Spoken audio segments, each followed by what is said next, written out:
In 2016, by many accounts, the Cleveland Browns had finally got things right, hiring offensive guru and quarterback whisperer Hugh Jackson as their next head coach.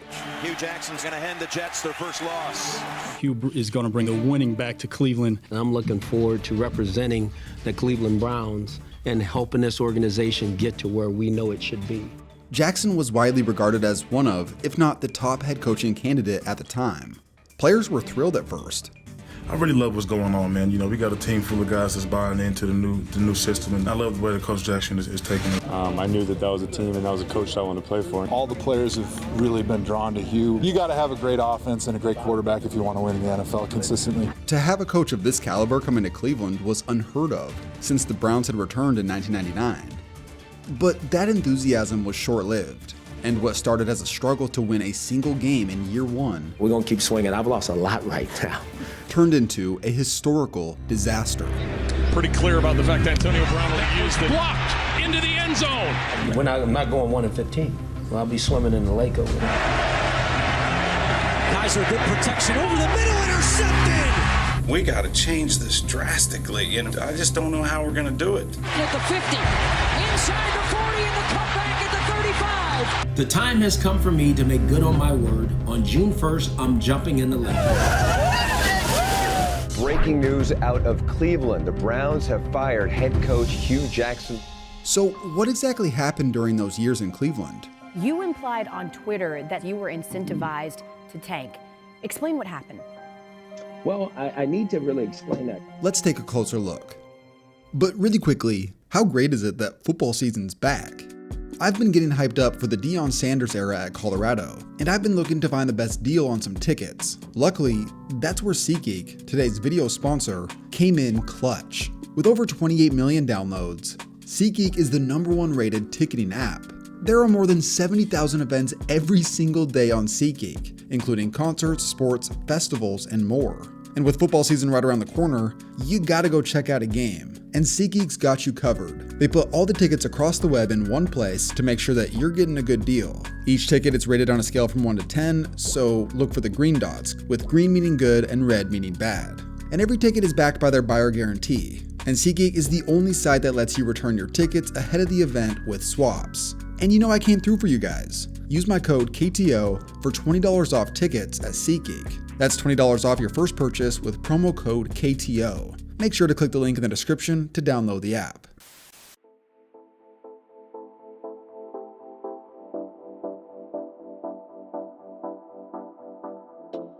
So first off, why was Hugh Jackson so special? Like any good coach, Hugh Jackson worked his way up the ranks, starting as a grad assistant back in '87 and eventually made his way to the NFL. Throughout the 2000s, Hugh earned the reputation as a superb offensive mind, most notably for two things: coaching Chad Johnson and TJ Houshmandzadeh in their primes, and helping a young Joe Flacco develop in Baltimore. In 2010, Hugh got his third opportunity in 8 seasons to be an offensive coordinator, this time for the Raiders. They went from a woeful 12.3 points per game the year before to a staggering 25.6 points per game with Hugh Jackson leading the offense. This included a game where the Raiders put up 59 points through 3 quarters on the road versus Denver. With that shocking level of improvement in just a season, Hugh was quickly promoted to head coach after the team didn't offer Tom Cable a new contract. My job is to do everything I can to take this team where we know we want to go, which is to the Super Bowl. But in 2011, despite a 7-4 start under Hugh, the team would finish with a disappointing 8-8 record. Then surprisingly, Hugh was fired. Long story short, he had control over the team and personnel decisions. But after the death of longtime owner Al Davis, his son Mark hired a new GM. The two parties were under a bit of a power battle, and ultimately, the Raiders went in a different direction. But what was hard for me is I couldn't get another job anywhere. I had to get a lifeline thrown to me by my best friend, Marvin Lewis, to say, Hugh, come coach on defense. After a year on the defensive side of the ball, Hugh returned to coaching the Bengals offense and eventually proved once again how brilliant of an offensive mind he was. He worked closely with Andy Dalton and helped him develop into an excellent quarterback. By 2015, Dalton ranked 2nd in the NFL in passer rating and 3rd in QBR. The Bengals had one of the top offenses in football, and Hugh was named the PFWA Co-Assistant Coach of the Year. So this led me to this question. Why the Cleveland Browns? Every single game, it was an uphill battle because there was dysfunction at every level. There wasn't necessarily a sense or a feeling that everyone was all kind of headed in the same direction. Cleveland at that point was one of, if not the most poorly ran franchise in the league. When Hugh took the job, they hadn't been to the playoffs since 2003, the second longest postseason drought of any team at the time. Following a 3-13 season in 2015, the Browns fired head coach Mike Pettin, which meant that Hugh would be the franchise's fourth head coach in 5 years. In Hugh's words, "You're so into it because you want to be the person that turns the Cleveland Browns around. I mean, that's just, you build your legacy that way." He was so quick to take the Browns job that he actually skipped out on his flight to New York for an interview with the Giants.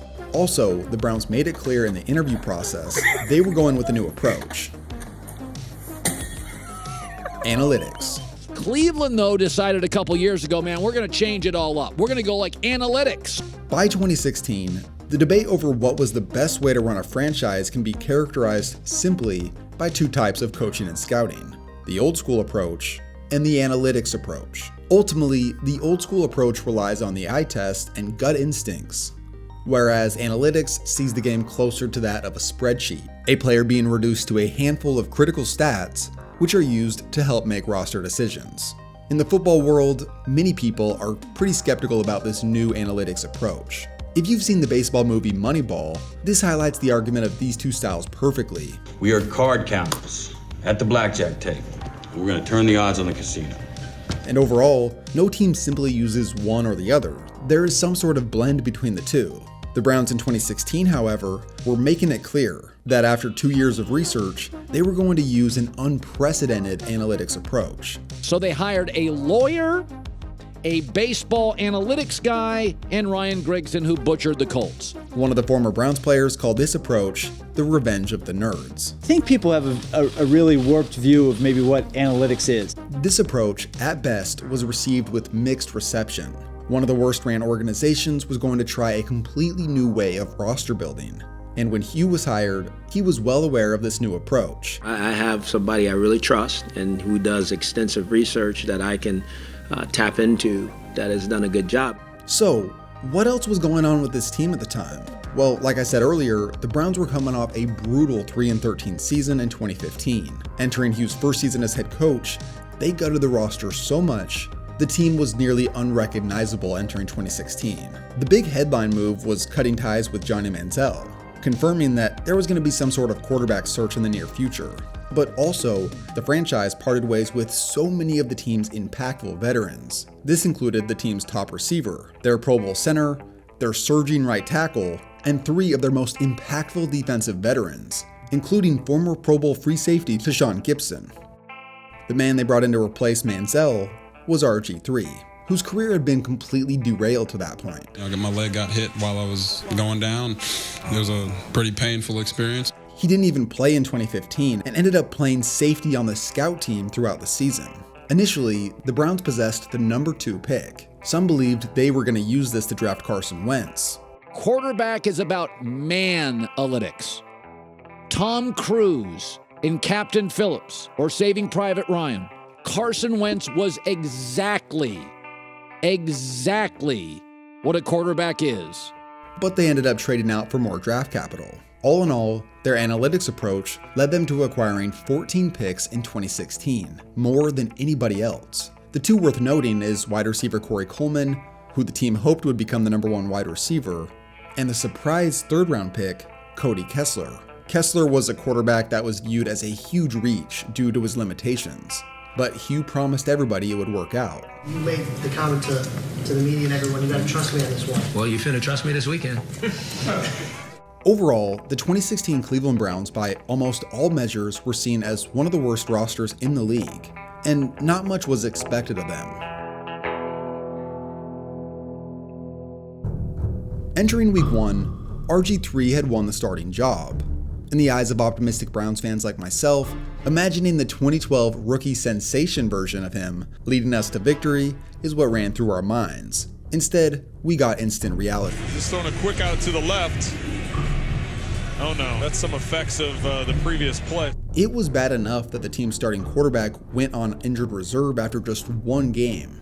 But what happened next is just downright cruel. The Week 2 starter, Josh McCown, injured his shoulder and would also go on injured reserve. The guy hit my elbow and just felt it. After the game, the Browns had to go sign another quarterback, Charlie Whitehurst. The Week 3 starter was rookie Cody Kessler. Kessler under pressure, sack football comes loose. And after he briefly was knocked out of the game, their best receiver, Terrell Pryor, who was literally a former quarterback, was forced under center. Cody Kessler did return and started for a few games, but in Week 5, he would get injured. And down on the turf is Cody Kessler, which led to Charlie Whitehurst playing the rest of the game. Yeah, there's been a lot of quarterbacks. And if that wasn't bad enough, he also got injured and then released following the game. Then in Week 7, after Kessler was struggling mightily, And now Kessler is hurt. Hugh sent in the practice squad rookie, Kevin Hogan, to finish the game. He did decent. Hogan steps up over the middle, intercepted!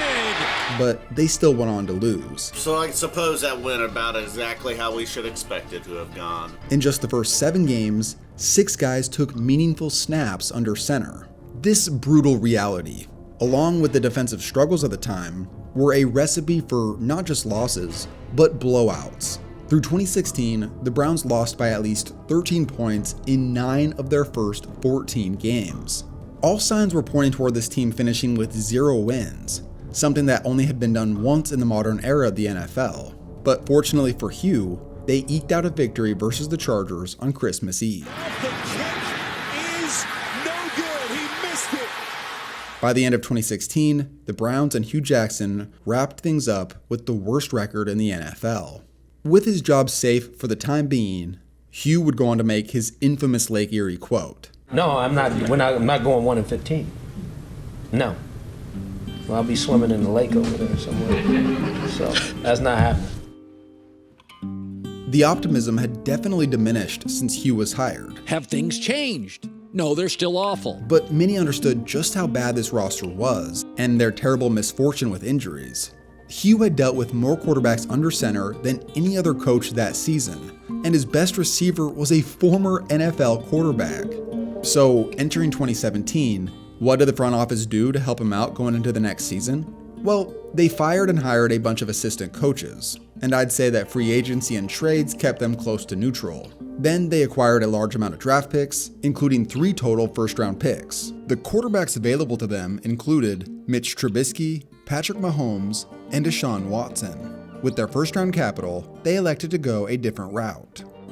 The Cleveland Browns select Myles Garrett. All right. Defensive end, Texas A&M. I think the logic here was that they needed to build a better roster first. But then, their decision in the second round still has me scratching my head. The Cleveland Browns select Deshaun Kaiser, quarterback, Notre Dame. The Browns drafted quarterback Deshaun Kaiser. Kaiser was by far the biggest project of all the quarterbacks. Even his college coach said that he wasn't ready to play. College coaches almost always hype up their own guys. So when you have a coach who saw you almost every day over the last few years saying something like this, your coach said that you should have stayed in college. Did it surprise you? Yeah, the timing of them and the way that it was pushed out there was pretty negative. That just seems like a major red flag. At the time, I was thinking maybe they plan on sitting him for a long time, since this is now the youngest roster in the NFL. But that wasn't the case at all. Turns out they would go on to release their 2 veteran quarterbacks, cut the recently acquired Brock Osweiler, and didn't sign another guy. The new thinking in the NFL is you draft them high, you play them, you put them out there. Leaving the quarterback room entering week 1 with Kevin Hogan, who was an elevated practice squad guy the year before, Cody Kessler, who struggled mightily in 2016, and Deshaun Kaiser, the kid who needed a ton of time to develop before seeing the field. Going into Hugh's second season as head coach, it would be tough to argue that another team had a worse quarterback situation. And of those 3, Kaiser, after a rough final preseason performance, was announced as the day 1 starter. This is an opportunity that something I've been working very hard at, and now it's about whatever I can do to go out there and continue to have the success I've had in the last couple games. On top of that, Cleveland's mostly woeful defensive roster from the previous season didn't see much upgrades outside of rookie Myles Garrett. The 2017 season would be considered a success if they managed to win just 5 total games. But perhaps even that was unrealistic. Pretty clear about the fact that Antonio Brown will use the blocked into the end zone. 2nd and goal. Kaiser, good protection over the middle, intercepted. Pressure coming. Brissett gets it away. Wide open, Hilton at the 50. Inside the 40 and the cutback. 20. Feeling confident offensively. Underneath pass. This is Bernard. Plenty of daylight. The Browns on 3rd and goal. Kaiser with a toss. It's dropped. It's loose. Could have made a case for Bill O'Brien calling a timeout before that play. Instead, it's picked. Former Super Bowl champion with New England. Kaiser on a bootleg pass, and that pass is picked out of the air. Field is Cleveland. Gives to Crowell. Lost the football. Covered by the Vikings. The extra down, and they were just trying to get that straightened out. 2nd and goal. They're going to lunge for this here. Now, they can't stop the clock. And I don't think they're going to be able to get this ball off. They're not going to be able to. Play action. Kaiser over the middle. Intercepted. Kaiser, it's dropped. Kaiser. Pump fakes. Here comes Bosa. Football is loose. One-on-one, away from trips. There it is. 3rd and 2. And now Kaiser in trouble. Just looking around. The ball is batted into the air. And it is. Kaiser pumps to the right, rolls to the left, throws to the back of the end zone. Intercepted. Successful conversions on 4th down. Here comes Switkowski. And the pass is intercepted by Callahan. Corey Coleman in the backfield. Kaiser under pressure. Somehow escapes. Kaiser's pass is incomplete.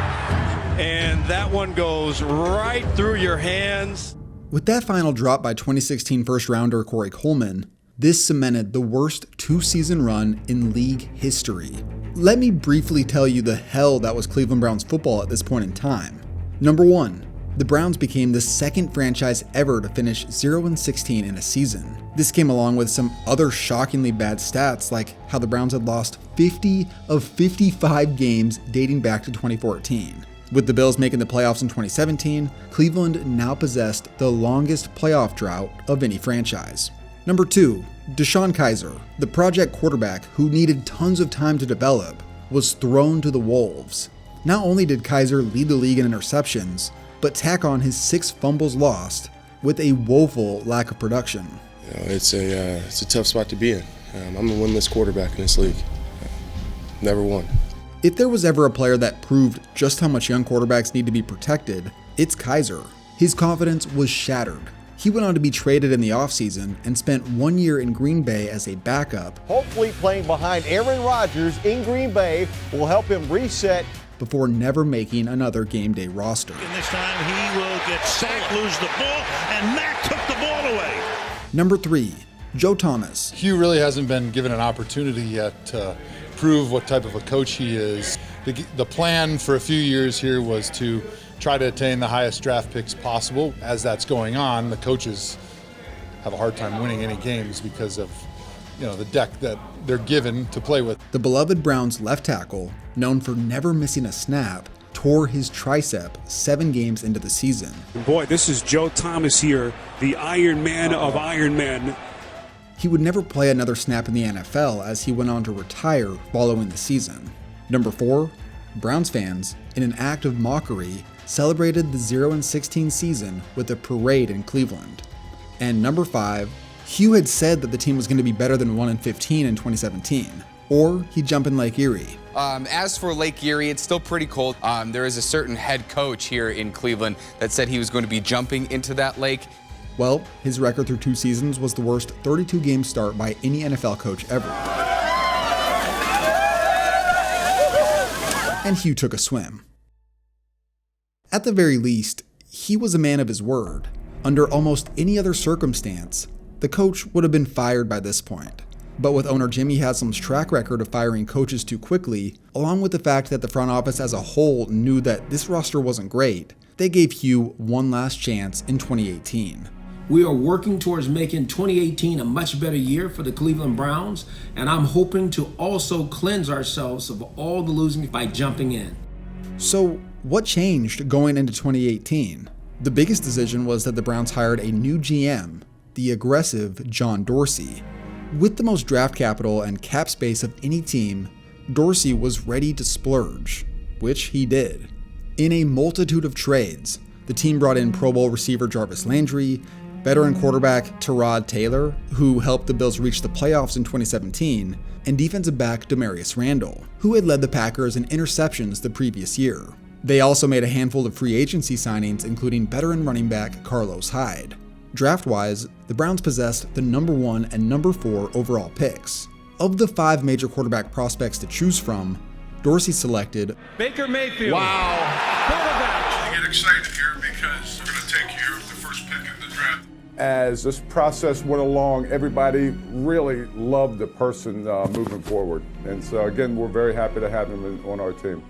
Baker wasn't seen as the most talented of the 5 by any measure. From my perspective, he was the number 4 overall quarterback, right?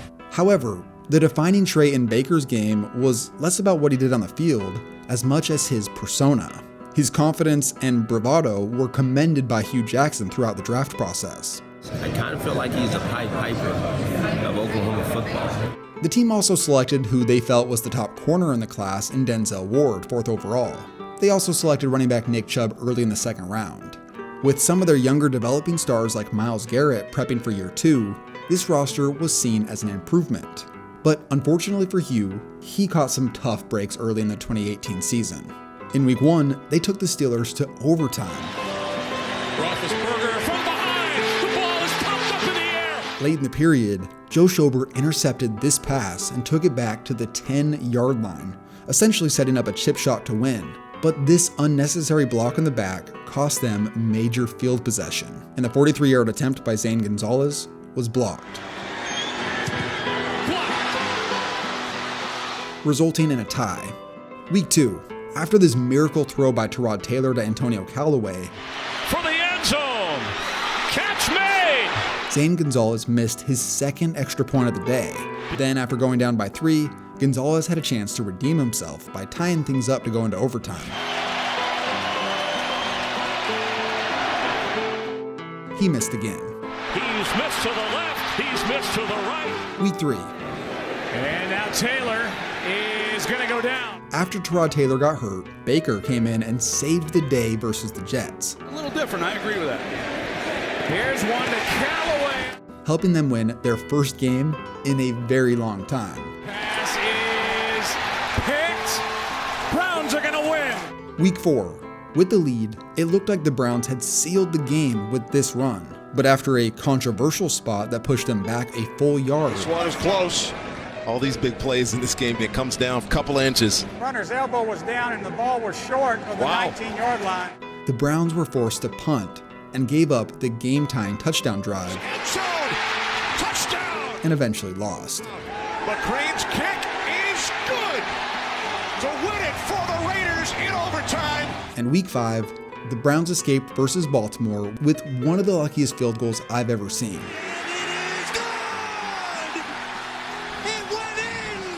Through 5 games, there was a real chance the Browns could have been 5-0, but a few missed kicks and a controversial spot led them to a 2-2-1 record. To the defense of Hugh Jackson, some of these reasons for losing were out of his control, but on the contrary, they had chances to still win each of those games at other points, and failed to do so. Also, Hugh didn't want to rush in rookie Baker Mayfield, like what happened with DeShone Kizer. This is why, as fans saw in Hard Knocks, he made Baker the backup going into the season. You've come in here the right way. You've handled everything the right way. You're a very talented young man. Keep grinding, okay? And I'm going to keep creating situations for you to even do more. But because of Tyrod Taylor's injury and Baker's electric performance versus the Jets, he really had no choice. The next few games were rough, however, for Baker and the whole team. Mayfield nearly intercepted. Team having to do much. Mayfield throws it away. After getting blown out in Week 8 by Pittsburgh, this dropped the team's record to 2-5-1. Ty Lue got the axe. Hugh Jackson could be next. We'll see. This was the final straw. Because we have breaking news into my ear right now. They just let him go. Hugh Jackson? Yeah. Hugh Jackson has been fired. The Browns have fired Hugh Jackson. The Browns have fired head coach Hugh Jackson. So I titled this video, The Most Miserable Coaching Tenure in NFL History, not just because of what happened during those 2.5 years. It's also due to what happened afterwards. Almost instantly, reports came out that things were getting much better in practice. Baker Mayfield had one of his best performances of the season when he had no practice time, no prep against the Jets on that Thursday night, and has regressed since. Was not a ringing endorsement for either Hugh or Haley, who are offensive guys. One thing to note, I spoke with Brown sources. They said this week was the best week of practice this team has had all season long, and Wednesday was the ideal practice. As things were reportedly getting better immediately in Cleveland, a unique twist would be added to this story a week later. One of these storylines that unfolded earlier this week is Hugh Jackson, recently fired from the Browns as a head coach, is back in the NFL already. Hugh Jackson now joining the Bengals staff this week. He's back with the Bengals. He's back with the Bengals. Should have never left. This made him even less popular to Browns fans. I think it's high time that we, the loyal sports fans of Cleveland, band together and get a restraining order against Hugh Jackson. In the Bengals' final 7 games, they played the Browns twice. Considering they were in the midst of a playoff hunt, 2 wins against their in-state rival could go a long way. But from the moment Hugh Jackson joined Cincinnati, it's almost as if the football gods immediately stepped in and cursed the Bengals while simultaneously lifting the Browns to success they hadn't experienced in many years. This made the Browns' following contest their most anticipated game of the season, at Cincinnati to take on their former coach. Not only did the Browns win, but it was an absolute slaughterfest. Mayfield has other designs to the back of the end zone. Caught with a touchdown!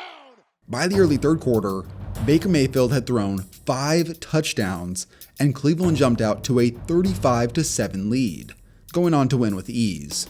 During the first half, when the game began to get out of hand, Demarius Randall, one of the guys brought in during Hugh Jackson's time in Cleveland, intercepted a pass and proceeded to hand the ball to his former coach on the Bengals sideline. He had a pick 6, he had blockers, he had the sideline, but he saw Hugh, he gave him the ball, so swaggy. It was just, the way he did it was just so swaggy, man. So, you need that. Following the game, the Browns continued to rattle off more wins, while the Bengals did the opposite, and these two teams met again in Week 16. And it was much of the same. The Browns jumped out to a 26-3 lead midway through the fourth quarter, and late in the game, after a big play, this happened. He started to backpedal up the field and stared him down, Arch, for what felt like an eternity. When you include the Demarius Randall moment from the other game, these two confrontations were in-your-face reminders that, hey Hugh, we are better off without you. Man, what a ride it has been this season, and I don't think any of us could feel better about where this team is headed in the future. In 2018, the Browns' record before Hugh Jackson was fired was 2-5-1. Without him, they went 5-3. The Bengals were 5-4 before bringing in Hugh. With him on the staff, they went 1-6. Now, it's definitely not fair to place the blame on Hugh for the Bengals' struggles late in the season. However, it did add fuel to the fire that there was some sort of negative energy going on around this guy. You bring him in, you lose. You get rid of him, you win. He took that level of blame, but it's never that simple, and Hugh Jackson definitely suffered in the aftermath. While Hugh went on to be released by the Bengals, and to this day hasn't returned to the NFL. So was it almost like your legacy was being taken away? Absolutely. I watched it just slip right through my hands. What was the darkest point for you? Probably the piling on, probably day 4, people not truly understanding all of it. There's more to it, and we are football coaches, but we're also human. And we go through things just like everybody else, maybe even doubly so. So that part was hard, and trying to get people to understand that I was a human being and not just a football coach. In some ways, I feel bad for Hugh Jackson because he took so much of the blame for what happened. But at the same time, he certainly has not helped himself out much with some of the things that he's said. Let's talk about the tanking allegations. Following the 2021 season, the Dolphins surprisingly fired head coach Brian Flores. Why did this happen? This team is going to stink forever. This year, we're good again. Let's get rid of our coach. This was despite the fact that he had back-to-back winning seasons, including winning 8 of his last 9 games. A little less than a month later, Flores filed a class action lawsuit against the NFL, Dolphins, Giants, and Broncos, alleging racial discrimination. Focusing on the Dolphins aspect of it, the lawsuit additionally alleges that Dolphins owner Stephen Ross pressured Flores to deliberately lose games, offering him $100,000 for each game he lost in order for the Dolphins to get better draft picks for the following season. Flores alleges that he was fired by Ross in retaliation for his refusal to tank. To disrespect the game that way was something that, trust was lost, and there were certainly some strained relationships, and ultimately I think that was to my demise in Miami. This is some serious allegations. Separately, just one day after Flores filed the lawsuit, Hugh Jackson claimed that the Browns had done something similar, saying that, quote, he was paid $750,000 in bonuses for tanking games during his tenure with the franchise. A year prior to this, Hugh said that he was writing a book about his time in Cleveland and said that owner Jimmy Haslam had lied to him. However, just one day after making those claims similar to Brian Flores, when questioned by ESPN about the seriousness of these allegations, Hugh backed off. I think people have taken that and run and said, hey, look, people think that you're in on something that happened. That's not the case. There was a 4-year plan that was crafted, and I have documentation of that I think any coach would kind of cringe at if he saw it, because it talked about things that had nothing to do with winning. Answering the question more directly in an article, Hugh said, quote, no, I was never offered money like Brian Flores had mentioned. I think this is a totally different situation, but has some similarities. Ultimately, Hugh Jackson's reputation had really sunk by the time the Browns had fired him. Ultimately, Hugh seems to have a tendency to make decisions or statements that sound good in the moment, but backfire later on. The Lake Erie quote, taking the Bengals job right after getting fired by the Browns. At times, he would take blame for what happened, and then other times, take zero responsibility. All these things point to short-sightedness, not seeing the potential consequences down the road. Another example is that he took the Browns job initially excited, yet all signs pointed toward that team entering a massive rebuild.